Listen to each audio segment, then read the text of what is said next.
CCTV short news നിങ്ങൾക്കായി സമർപ്പിക്കുന്നത് power guard solar system Koonamuchi. നമസ്കാരം. CCTV ഷോർട്ട് ന്യൂസിലേക്ക് സ്വാഗതം. ഗുരുവായൂരിൽ ദമ്പതികൾ സഞ്ചരിച്ച ബൈക്ക് നിയന്ത്രണം വിട്ട് വൈദ്യുതി പോസ്റ്റിലിടിച്ച് യുവതിക്ക് ദാരുണാന്ത്യം.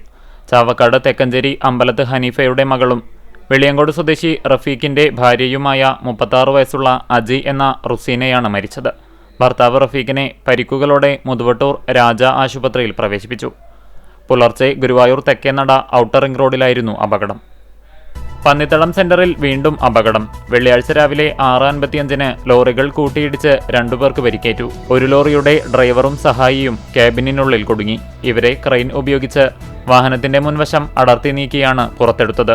പന്തലൂർ സ്വദേശി ജാസൻ, സഹായി ചൊവ്വനൂർ സ്വദേശി ഡേവിഡ് എന്നിവരെ സാരമായ പരിക്കുകളോടെ കുന്നംകുളത്തെ സ്വകാര്യ ആശുപത്രിയിൽ പ്രവേശിപ്പിച്ചു. നേർച്ചയാഘോഷങ്ങൾ കഴിഞ്ഞ് മണിക്കൂറുകൾക്കകം പ്രദേശം ചാവക്കാട് നഗരസഭയുടെ നേതൃത്വത്തിൽ ശുചീകരണം നടത്തി. മണത്തല ചന്ദനക്കുടം നേർച്ചയോടനുബന്ധിച്ച് പള്ളി പരിസരത്തും നഗരത്തിലും അടിഞ്ഞുകൂടിയ മാലിന്യങ്ങളാണ് നഗരസഭയുടെ നേതൃത്വത്തിൽ മാസ് ക്ലീനിങ്ങിലൂടെ നീക്കം ചെയ്തത്.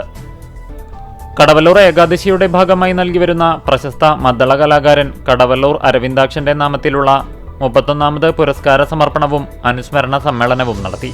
പാറമേക്കാവ് ദേവസ്വം സെക്രട്ടറി രാജേഷ് ഉദ്ഘാടനവും പുരസ്കാര സമർപ്പണവും നടത്തി. മദ്ദള കലാകാരൻ ചോറ്റാനിക്കര സുരേന്ദ്രൻ മാരാർക്ക് പുരസ്കാരം സമ്മാനിച്ചു.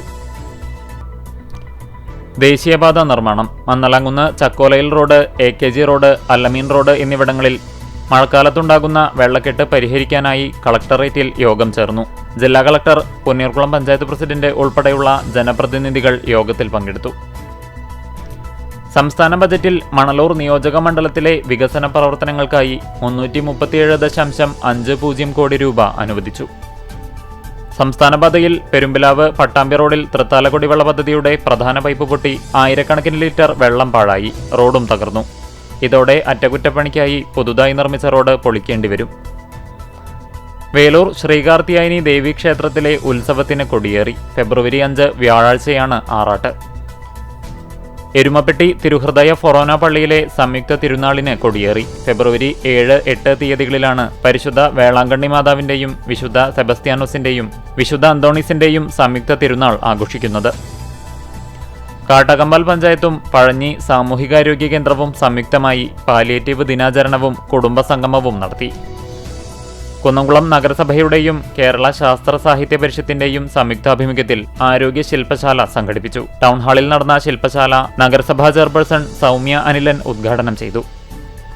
വെള്ളാറ്റഞ്ഞൂർ ശ്രീ കൂട്ടുമൂച്ചിക്കൽ ഭഗവതി ക്ഷേത്രത്തിലെ പൂരമഹോത്സവം വർണ്ണാഭമായി. ചൂണ്ടൽ ഗ്രാമപഞ്ചായത്തിൽ 2025-26 വർഷത്തെ ജനകീയാസൂത്രണ പദ്ധതി പ്രകാരമുള്ള മുട്ടക്കോഴി വിതരണം 2ാം ഘട്ടം നടന്നു. LDF സംസ്ഥാന കമ്മിറ്റിയുടെ നേതൃത്വത്തിലുള്ള തെക്കൻ മേഖല വികസന മുന്നേറ്റ ജാഥയ്ക്ക് മണലൂർ മണ്ഡലത്തിൽ നൽകുന്ന സ്വീകരണം വിജയിപ്പിക്കുന്നതിനായി LDF എളവള്ളി പഞ്ചായത്ത് കമ്മിറ്റിയുടെ നേതൃത്വത്തിൽ സംഘാടക സമിതി രൂപീകരിച്ചു. എരുമപ്പെട്ടി ഗ്രാമപഞ്ചായത്തിലെ ജനകീയാസൂത്രണം 2025-26 നെൽകൃഷി വികസന പദ്ധതിയുടെ ഭാഗമായി എള്ള് ഡെയിഞ്ച വിത്ത് വിതരണത്തിന്റെ ഉദ്ഘാടനം പഞ്ചായത്ത് പ്രസിഡന്റ് ബിന്ദു ഗിരീഷ് നിർവഹിച്ചു. പ്രകൃതി സംരക്ഷണ സംഘം കേരളത്തിന്റെ നേതൃത്വത്തിൽ സംസ്ഥാന വ്യാപകമായി നടത്തുന്ന വിട പറയാം ലഹരിയോട് കാത്തുസൂക്ഷിക്കാം നമ്മെ തന്നെ എന്ന ക്യാമ്പയിന്റെ സംസ്ഥാനതല ഉദ്ഘാടനം ചാലിശ്ശേരി ഗവൺമെന്റ് ഹയർ സെക്കൻഡറി സ്കൂളിൽ നടന്നു. EEP പദ്ധതിയുടെ ഭാഗമായി കടിക്കാട് ഗവൺമെന്റ് ഹയർ സെക്കൻഡറി സ്കൂളിലെ eco club, Harithasena, little kites, JRC എന്നീ യൂണിറ്റുകളുടെ ആഭിമുഖ്യത്തിൽ മിഷൻ ക്ലീൻ ബീച്ച് എന്ന പേരിൽ മന്നലാങ്കുന്ന് ബീച്ച് ശുചീകരണം നടത്തി. CCTV ഷോർട്ട് ന്യൂസ് നിങ്ങൾക്കായി സമർപ്പിക്കുന്നത് power guard solar system Koonamuchi. ഇതോടെ ഷോർട്ട് ന്യൂസ് സമാപിക്കുന്നു. കൂടുതൽ വാർത്തകൾക്കും വിശേഷങ്ങൾക്കും ഞങ്ങളുടെ web page, Facebook page, YouTube എന്നിവ സന്ദർശിക്കുക. തത്സമയ വാർത്തകൾക്കായി www.cctv online.tv സന്ദർശിക്കുക. നമസ്കാരം.